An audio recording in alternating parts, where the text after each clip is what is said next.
ಆತ್ಮೀಯ ಸ್ನೇಹಿತರೆ, ತಮ್ಮೆಲ್ಲರಿಗೂ ಕೂಡ ನಿಮ್ಮದೇ ಆಗಿರ್ತಕ್ಕಂಥ ಯೂಟ್ಯೂಬ್ ಚಾನಲ್ ಸ್ಟಡಿ ವಿತ್ ಪರಶುರಾಮ್ಗೆ ಸ್ವಾಗತವನ್ನು ಕೋರ್ತೀನಿ. ದ್ವಿತೀಯ PUC ವಾರ್ಷಿಕ ಪರೀಕ್ಷೆ ಮಾರ್ಚ್ 2024ಕ್ಕಾಗಿ ರಾಜ್ಯಶಾಸ್ತ್ರ ವಿಷಯದ ಪರೀಕ್ಷೆ 5 ಮಾರ್ಚ್ 2024ಕ್ಕೆ ನಡೆಯಲಿದೆ. ಆ ಒಂದು ಎಕ್ಸಾಮ್ಗೆ 40+ ಅಲ್ಲಿ ಬರ್ತಕ್ಕಂಥ ಬಹು ನಿರೀಕ್ಷಿತ ಮೋಸ್ಟ್ ಎಕ್ಸ್ಪೆಕ್ಟೆಡ್ ಅತಿ ಸಂಭವನೀಯ ಪ್ರಶ್ನೆಗಳನ್ನು ತಂದಿದ್ದೀನಿ. ಆಲ್ರೆಡಿ ನಾನು 1 ಮಾರ್ಚ್ಗೆ ಕನ್ನಡದಲ್ಲಿ ಹಾಕಬೇಕಾಗಿದ್ದೆ, ಬಟ್ SSLC ಎಕ್ಸಾಮಲ್ಲಿ ಬಿಸಿ ಇರೋದ್ರಿಂದ ಹಾಕಿಲ್ಲ. ಇನ್ನು ಮುಂದೆ ಆರ್ಟ್ಸ್ನಾಗಿರ್ಬೋದು, ಇಂಗ್ಲೀಷ್, ಹಿಂದಿ ಇವೆಲ್ಲವನ್ನು ನಿಮ್ಮ ಎಕ್ಸಾಮ್ಗೆ ಬರ್ತಕ್ಕಂಥ ಕ್ವಶನ್ಸ್ಗಳನ್ನು ಮೋಸ್ಟಾಗಿ ಹಾಕ್ತೀನಿ. ತಾವೆಲ್ಲರೂ ಕೂಡ ನೋಡಬೇಕು. ವಿಡಿಯೋನ ಲೈಕ್, ಶೇರ್ ಹಾಗೂ ಸಬ್ಸ್ಕ್ರೈಬ್ ಮಾಡಲಿಕ್ಕೆ ಮರಿಬಾರ್ದು. ಇನ್ನೊಂದು, ನಿಮಗೆ ಮಾಡೆಲ್ ಕ್ವಶನ್ ಪೇಪರ್ ಮತ್ತು ಕೀ ಆನ್ಸರ್ ಪೊಲಿಟಿಕಲ್ ಸೈನ್ಸ್ ಬೇಕಾದರೆ ನನಗೆ ಕಮೆಂಟ್ ಮಾಡಿ. ಮತ್ತು ನಾನು ಎಕ್ಸ್ಪೆಕ್ಟ್ ಮಾಡ್ತೀನಿ 1000 ಲೈಕ್ಸ್. ನೋಡಿ ಸ್ನೇಹಿತರೆ, 1000 ಲೈಕ್ಗಳನ್ನು ಈ ವಿಡಿಯೋಗೆ ಬಂದರೆ ನಿಮಗೆ ಒಂದು ಪೊಲಿಟಿಕಲ್ ಸೈನ್ಸಲ್ಲಿ ಇರ್ತಕ್ಕಂಥ ಕ್ವಶನ್ ಪೇಪರ್ ಮತ್ತು ಆನ್ಸರನ್ನು ಕೊಡ್ತೀನಿ ಮಾಡೆಲ್ ಆಗಿ. ಅಲ್ಲಿಂದನೂ ಕೂಡ ಪ್ರಶ್ನೆಗಳು ಬರ್ತವೆ. ಡೋಂಟ್ ವರಿ, ವಿಡಿಯೋ ಚೆನ್ನಾಗಿ ನೋಡಿ. 40ಕ್ಕಿಂತ ಹೆಚ್ಚು ಅಂಕದ ಪ್ರಶ್ನೆಗಳು ಬರ್ತವೆ. ಇದೇ ಥರದ ಮುಂದಿನ ಎಲ್ಲ ವಿಷಯಗಳಲ್ಲಿ ವಿಡಿಯೋವನ್ನು ಪೋಸ್ಟ್ ಮಾಡ್ತಾನೆ ಇರ್ತೀನಿ. ಜಸ್ಟ್ ನೀವು ನಮಗೆ ಸಪೋರ್ಟ್ ಮಾಡಬೇಕು. ಮೊದಲ ಪ್ರಶ್ನೆ, ಬಹು ಆಯ್ಕೆ ಪ್ರಶ್ನೆಗಳು ಬರ್ತವೆ. ಎ ಅಲ್ಲಿ ವಸ್ತುನಿಷ್ಠ ಪ್ರಶ್ನೆಗಳು 3 ವಿಭಾಗ. ಬಹು ಆಯ್ಕೆ ಪ್ರಶ್ನೆಗಳು, ಬಿಟ್ಟ ಸ್ಥಳ ತುಂಬುವುದು, ಹೊಂದಿಸಿ ಬರೆಯಿರಿ. ಜಗತ್ತಿನ ಅತ್ಯಂತ ಬೃಹತ್ ಪ್ರಜಾಪ್ರಭುತ್ವ ಹೊಂದಿರೋ ರಾಷ್ಟ್ರ. ಪರೋಕ್ಷ ಚುನಾವಣೆಗೆ ಒಂದು ಉದಾಹರಣೆ. ಭಾರತೀಯ ನಾಗರಿಕ ಸೇವಾ ಕಾಯ್ದೆ ಅನುಮೋದನೆಗೊಂಡ ವರ್ಷ. ನರ್ಮದಾ ಬಚಾವೋ ಆಂದೋಲನದ ನಾಯಕರು ಯಾರು? 86ನೇ ಸಂವಿಧಾನ ತಿದ್ದುಪಡಿ ಕಾಯ್ದೆಯ ಮೂಲಕ ಸಂವಿಧಾನಕ್ಕೆ ಹೊಸದಾಗಿ ಸೇರಿಸಲ್ಪಟ್ಟ ಕಲಂ.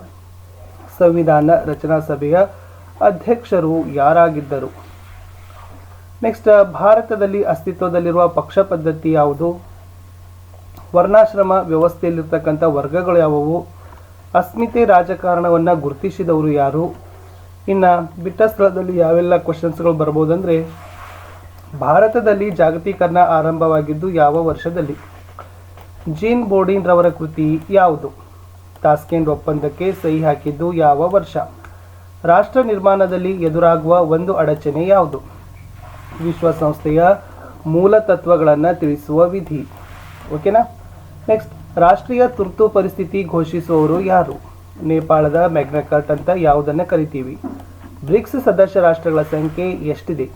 ನೆಕ್ಸ್ಟ್, ಬಾಂಗ್ಲಾದೇಶ್ ಉದಯಗೊಂಡ ವರ್ಷ ಯಾವುದು? ರಾಜ್ಯದ ಒಟ್ಟು ಮೊತ್ತದ ಸಾಮರ್ಥ್ಯ ಮತ್ತು ಬಲವನ್ನು ಅವಲಂಬಿಸಿರುವುದು ಯಾವುದು? ರಾಜ್ಯ ಪುನರ್ರಚನಾ ಆಯೋಗ ಯಾವಾಗ ರಚನೆ ಆಯಿತು? CAT ವಿಸ್ತರಿಸಿರಿ. ವರ್ಣಭೇದ ನೀತಿ ಎಂದರೇನು? ಇವೆಲ್ಲ ಒಂದಂಕದ ಪ್ರಶ್ನೆಗಳಿದಾವೆ. ಬಿಟ್ಟ ಸ್ಥಳ ಆದಮೇಲೆ ಬರ್ತಕ್ಕಂಥದ್ದು. ನೀವು 10ರಲ್ಲಿ 5 ಪ್ರಶ್ನೆಗಳಿಗೆ ಉತ್ತರಗಳನ್ನು ಬರೀತಿರಲ್ಲ, ಆ ಪ್ರಶ್ನೆಗಳು. ಈ ಭೂಮಿಯಲ್ಲಿ ಪ್ರತಿಯೊಬ್ಬರ ಅಗತ್ಯತೆಗೆ ಸಾಲುವಷ್ಟು ಇದೆಯೇ ಹೊರತು ದುರಾಸೆಗಲ್ಲ ಎಂದು ಹೇಳಿದವರು ಯಾರು? ಭಾರತದ ಪ್ರಥಮ ಅಣುಪರೀಕ್ಷೆ ಯಾವಾಗ ನಡೆಸಿತು? ವೈಸ್ರಾಯ್ ರವರ ಕಾರ್ಯಕಾರಿ ಮಂಡಳಿಯ ಉಪಾಧ್ಯಕ್ಷರು ಯಾರಾಗಿದ್ದರು? EVM ವಿಸ್ತರಿಸಿರಿ. ಅಖಿಲ ಭಾರತ ಸೇವೆಗೆ ಒಂದು ಉದಾಹರಣೆ ಕೊಡಿ. ವಿಧವಾ ಪುನರ್ವಿವಾಹ ಕಾಯ್ದೆ ಯಾವಾಗ ಜಾರಿಗೆ ಬಂದಿತು? ಜಾತಿ ಆಧಾರಿತ ಅಸಮಾನತೆ ಎಂದರೇನು? ಇಷ್ಟೆಲ್ಲ ನಾವೇನು ಮಾಡಿವಪ್ಪ ಅಂತಂದರೆ ಒಂದಂಕದ ಪ್ರಶ್ನೆಗಳನ್ನು ಹಾಕಿದ್ದೀವಿ. ಇನ್ನು 10 ಪ್ರಶ್ನೆಗಳನ್ನು ಕೊಡ್ತಾರೆ. 5 ಪ್ರಶ್ನೆಗಳಿಗೆ 2-3 ವಾಕ್ಯಗಳಲ್ಲಿ ಬರೀಬೇಕಾಗಿತ್ತು. ಇಲ್ಲಿ ನಾವು ನಿಮಗೆ 20 ಪ್ರಶ್ನೆಗಳನ್ನು ಕೊಟ್ಟಿದ್ದೀವಿ. ನೋಡಿ ಯಾವಿದಾವಂದರೆ, ಪ್ರಾಚೀನ ಭಾರತದ 4 ಸಾಮಾಜಿಕ ವರ್ಗಗಳು ಯಾವುವು? ಪಂಚಶೀಲದ ಯಾವುದಾದರೂ 2 ತತ್ವಗಳನ್ನು ತಿಳಿಸಿರಿ. ಯಾವುದಾದರೂ 2 ಮಿಲಿಟರಿ ಬಣಗಳನ್ನು ಹೆಸರಿಸಿರಿ. ಯಾವುದಾದರೂ 2 ಮಿತ್ರ ಪಕ್ಷಗಳನ್ನು ಹೆಸರಿಸಿರಿ. ಅಲ್ಲಿ NDA ಒಂದು ಬರ್ತದೆ. ಓಕೆನಾ? ಅದು ಒಂದು ಬಣಗಳಲ್ಲಿರ್ತಕ್ಕಂಥದ್ದು. ಪರಿಸರ ಎಂದರೇನು? ವಿಶ್ವಸಂಸ್ಥೆಯ 2 ಅಂಗಗಳನ್ನು ತಿಳಿಸಿ. ಒಂದು ವಿಂಡೋಸ್ ಹೋಮ್ ಎಲ್ಲಿ ಮತ್ತು ಯಾವಾಗ ಸ್ಥಾಪನೆಯಾಯಿತು? ಶಕ್ತಿ ಬಣಗಳು ಎಂದರೇನು? ಉದಾಹರಣೆ ಕೊಡಿ. ಉದಾರೀಕರಣದ ಅರ್ಥ ಏನು? ಪಂಜಾಬ್ ಪ್ರಾಂತ್ಯವನ್ನು ಎಷ್ಟು ರಾಜ್ಯಗಳನ್ನಾಗಿ ವಿಭಜಿಸಲಾಯಿತು? ಅವು ಯಾವುವು? ಪ್ರತ್ಯಕ್ಷ ಚುನಾವಣೆ ಎಂದರೇನು? ಉದಾಹರಣೆ ಕೊಡಿ. ರಾಜಕೀಯ ತಾಟಸ್ಥ್ಯ ಎಂದರೇನು? ಅಂಬೇಡ್ಕರ್ ಅವರ 3 ವಾಣಿಗಳು ಯಾವುವು? ಶಿಕ್ಷಣ ಸಂಘಟನೆ ಹೋರಾಟ ಇದೆಯಲ್ಲ ಅದು. ರಾಷ್ಟ್ರೀಯ ಭಾವೈಕ್ಯತೆ ಎಂದರೇನು? NDAಯ 2 ಮಿತ್ರ ಪಕ್ಷಗಳನ್ನು ಹೆಸರಿಸಿರಿ. ಅಫ್ಘಾನಿಸ್ತಾನದ ಯಾವುದಾದರೂ 2 ಭಯೋತ್ಪಾದಕ ಗುಂಪುಗಳನ್ನು ಹೆಸರಿಸಿರಿ. ಭದ್ರತಾ ಮಂಡಳಿಯ ಯಾವುದಾದರೂ 2 ಖಾಯಂ ಸದಸ್ಯ ರಾಷ್ಟ್ರಗಳನ್ನು ಹೆಸರಿಸಿರಿ. ಸಾಮಾನ್ಯ ಸಭೆಯ 2 ಕಾರ್ಯಗಳನ್ನು ತಿಳಿಸಿ. ಇನ್ನು ಭಾಗ ಸಿಗೆ ಹೋಗೋಣ. ಅಲ್ಲಿ ನೀವು 6 ಪ್ರಶ್ನೆಗಳಿಗೆ ಏನು ಮಾಡಬೇಕಾಗದ 15ರಿಂದ 20 ವಾಕ್ಯಗಳಲ್ಲಿ ಅಂದರೆ 5 ಮಾರ್ಕ್ಸ್ಗೆ ಕ್ವಶನ್ಗಳನ್ನು ಬರೀಬೇಕು.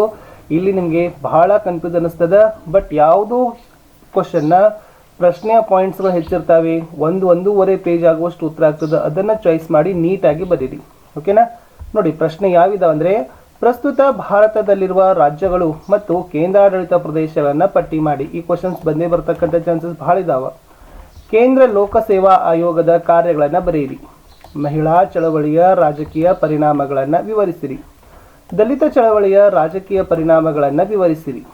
ಲೋಕಾಯುಕ್ತದ ರಚನೆ ಮತ್ತು ಕಾರ್ಯಗಳನ್ನು ವಿವರಿಸಿರಿ. ಅಂತಾರಾಷ್ಟ್ರೀಯ ಸಂಬಂಧಗಳ ಪರಿಕಲ್ಪನೆಗಳು ಯಾವುವು? ವಿಶ್ವಸಂಸ್ಥೆಯ ಭದ್ರತಾ ಮಂಡಳಿಯ ಕುರಿತು ಟಿಪ್ಪಣಿ ಬರೆಯಿರಿ. ಪಟೇಲ್ ಸ್ಕೀಮ್ ಎಂದರೇನು? ಪರೋಕ್ಷ ಚುನಾವಣೆಯ ಲಕ್ಷಣಗಳನ್ನು ವಿವರಿಸಿರಿ. ಕೇಂದ್ರ ಸೇವೆಗಳ ಬಗ್ಗೆ ಟಿಪ್ಪಣಿ ಬರೆಯಿರಿ. ಹಿಂದುಳಿದ ವರ್ಗಗಳ ಚಳವಳಿಯ ಕಾರಣಗಳಾವುವು ವಿವರಿಸಿರಿ. ಮಾನವ ಹಕ್ಕುಗಳ ಚಳವಳಿಗೆ ಕಾರಣಗಳು ಮತ್ತು ರಾಜಕೀಯ ಪರಿಣಾಮಗಳನ್ನು ತಿಳಿಸಿ. ಲಿಂಗಾಧಾರಿತ ಅಸಮಾನತೆಗೆ ಕಾರಣಗಳನ್ನು ತಿಳಿಸಿ. ಅಸ್ಮಿತೆ ರಾಜಕಾರಣದ ಉಗಮಕ್ಕೆ ಕಾರಣಗಳನ್ನು ತಿಳಿಸಿ. ಪಂಚಶೀಲ ತತ್ವಗಳ ಕುರಿತು ಟಿಪ್ಪಣಿ ಬರೆಯಿರಿ. ಇನ್ನು ಲಾಸ್ಟ್ ನಿಮ್ಗೆ ಎಕ್ಸಾಕ್ಟ್ ಇರೋದಂದರೆ, ಸರ್ ನಿಮಗೆ 10 ಮಾರ್ಕ್ಸ್ ಕ್ವಶನ್ಸ್ಗಳನ್ನು ಕೊಡ್ರಿ ಅಂತ, ಅದನ್ನು ಸುಮಾರು 3ರಿಂದ 4 ಪೇಜ್ಗಳಲ್ಲಿ ಆಗುವಷ್ಟು ನೀವೇನು ಮಾಡಬೇಕಾಗ್ತದೆ, ಬರಿಬೇಕಾಗ್ತದೆ. ಸೊ ನೋಡಿ, ಭಾರತದ ಪಕ್ಷ ಪದ್ಧತಿಯ ಸ್ವರೂಪ ಬಹಳ ಸಲ ಈ ಕ್ವಶನನ್ನು ರಿಪೀಟ್ ಮಾಡಿದ್ದಾರೆ. ಓಕೆನಾ? ಭಾರತದ ಪಕ್ಷ ಪದ್ಧತಿಯ ಸ್ವರೂಪ. ಮುಂದೆ ನೇಪಾಳದ ಪ್ರಜಾಸತ್ತಾತ್ಮಕ ಚಳವಳಿಯನ್ನು ವಿವರಿಸಿರಿ. ನಿಮಗೆ ಯಾವ ಕ್ವಶನ್ ಪಾಯಿಂಟ್ಸ್ ಹೆಚ್ಚಿರ್ತಾವಲ್ಲ ಅವುಗಳನ್ನು ಬರೀರಿ. ನೆಕ್ಸ್ಟ್, ಸಾರ್ಕ್ನ ಸ್ಥಾಪನೆ ಮತ್ತು ಸಹಕಾರ ಕ್ಷೇತ್ರಗಳನ್ನು ವಿವರಿಸಿರಿ. ಅನಕ್ಷರತೆ ಪ್ರಜಾಪ್ರಭುತ್ವಕ್ಕೆ ಒಂದು ಅಡ್ಡಿ ಹೇಗೆ, ಅದರ ನಿವಾರಣೋಪಾಯಗಳನ್ನು ವಿವರಿಸಿರಿ. ಭಾರತ ಆಸಿಯಾನ್ ಸಂಘಟನೆಯ ಸಹಕಾರ ಕ್ಷೇತ್ರಗಳನ್ನು ವಿವರಿಸಿರಿ. ನೇಪಾಳದ ಪ್ರಜಾಸತ್ತಾತ್ಮಕ ಚಳವಳಿಯನ್ನು ವಿವರಿಸಿರಿ. ಭಾರತದ ಪಕ್ಷ ಪದ್ಧತಿ. ನೋಡಿ, ಇವೆರಡೂ ರಿಪೀಟ್ ಇದ್ದಾವೆ, ಅದರ ಮೋಸ್ಟ್ ಇಂಪಾರ್ಟೆಂಟ್ ಇದಾವೆ. ರಾಷ್ಟ್ರ ನಿರ್ಮಾಣದ ವಿವಿಧ ಅಗತ್ಯಾಂಶಗಳನ್ನು ಚರ್ಚಿಸಿರಿ. ಸೊ ಇಲ್ಲಿ ಪಕ್ಷ ಪದ್ಧತಿ, ವಿವಿಧ ಅಗತ್ಯಾಂಶಗಳಾಗಿರ್ಬೋದು, ಅನಕ್ಷರತೆ ಆಗಿರ್ಬೋದು, ಆಮೇಲೆ ಈ ಸಾರ್ಕ್ ಆಗಿರ್ಬೋದು, ಅವುಗಳು ಬಹಳಷ್ಟು ನಿಮಗೆ ಕ್ವಶನ್ಸ್ಗಳು ಏನಾಗ್ತವಪ್ಪ ಅಂದರೆ ರಿಪೀಟ್ ಆಗ್ತವೆ. ಸೊ ಸ್ನೇಹಿತರೆ, ಪರೀಕ್ಷೆಯನ್ನು ಚೆನ್ನಾಗಿ ಬರೀರಿ. ಸೊ ನೀವು ಲೈಕ್ ಕೊಟ್ಟರೆ ನಾನು ರಾಜ್ಯಶಾಸ್ತ್ರದ ಒಂದು ಕ್ವಶನ್ ಪೇಪರ್ ಮತ್ತು ಆನ್ಸರನ್ನು ಮಾಡೆಲ್ ಆಗಿ ಹಾಕ್ತೀನಿ, ಅದನ್ನು ಚೆನ್ನಾಗಿ ಕಲ್ಕೊಡ್ರಿ. ಇಲ್ಲಿಂದ ಬಹಳ ನಿಮಗೆ ಕ್ವಶನ್ಸ್ಗಳು ನಿಮ್ಮ ಎಕ್ಸಾಮ್ಗೆ ಹೆಲ್ಪ್ ಆಗ್ತಾವೆ. ಇವುಗಳನ್ನ ಆಲ್ರೆಡಿ ಓದಿಲ್ಲ ಅಂದರೆ ಓದ್ಕೊಡ್ರಿ. ಓದಿದರೆ ಇನ್ನಷ್ಟು ಚೆನ್ನಾಗಿ ದೃಢೀಕರಣ ಮಾಡಿ ಬೇರೆ ವಿಷಯಗಳನ್ನು ಸಹಿತ ನಿಮ್ಮ ಲೆಕ್ಚರರ್ ಹೇಳಿದ್ದನ್ನು ಸಹಿತ ಚೆನ್ನಾಗಿ ಬರೆದು 80ಕ್ಕೆ 80 ಅಂಕಗಳನ್ನು ಗಳಿಸಿ ಅಂತ ಹೇಳ್ತಾ, ನಿಮಗೆ ಇನ್ನೂ ಯಾವ ವಿಷಯದ ವಿಡಿಯೋ ಬೇಕು ಅನ್ನೋದನ್ನು ಕಮೆಂಟ್ ಹಾಕಿದರೆ ಖಂಡಿತವಾಗಿ ನಾನು ನಿಮಗೆ ಅದರಲ್ಲಿ ಹಾಕ್ತೀನಿ.